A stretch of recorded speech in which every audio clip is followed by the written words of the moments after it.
Hello guys, welcome to my channel. Today we're going to talk about the rise of Islam in the United States and the decline of Christianity.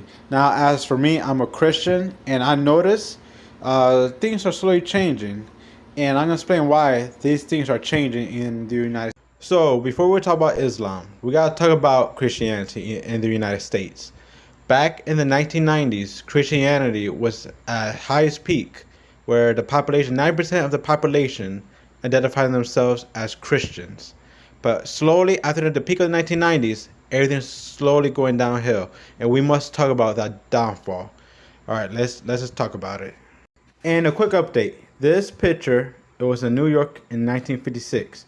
The Twin Tower had crosses, and I believe this was on Christmas Eve.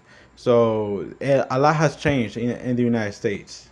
So back in the 1950s or 60s, Christianity was at its highest peak because the older generation had schools that was more Christianized, the family structure was more Christianized, and the whole environment was more Christianized.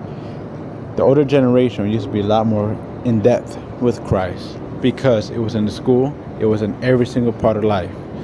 All that changed during the new generation. Another factor is denomination. Many Christian denominations are against each other. They have many differences and they do not agree a lot with one another. So this is another downfall of why Christianity fell in the United States. There are so many infighting that we cannot collectively get along and preach Christ. And there are other factors that we include in this, but that will be a long video and I don't have the time for it. So now let's talk about the Muslim. The Muslim religion is expanding and growing the fastest rate in modern history.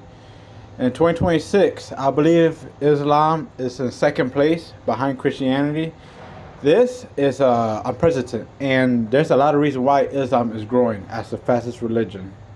Now we must discuss why Islam is growing in the United States. First off, let's talk about Muslim people that live and born in the United States.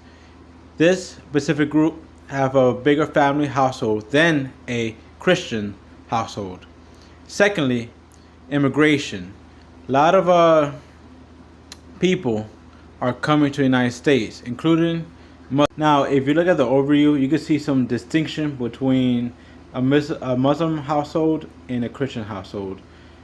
Nonetheless, I'm just stating a fact, and hopefully they'll be civil. Nothing too crazy goes on in the comments. Anyways, please like and subscribe, and I will notify you on a further subject. Bye.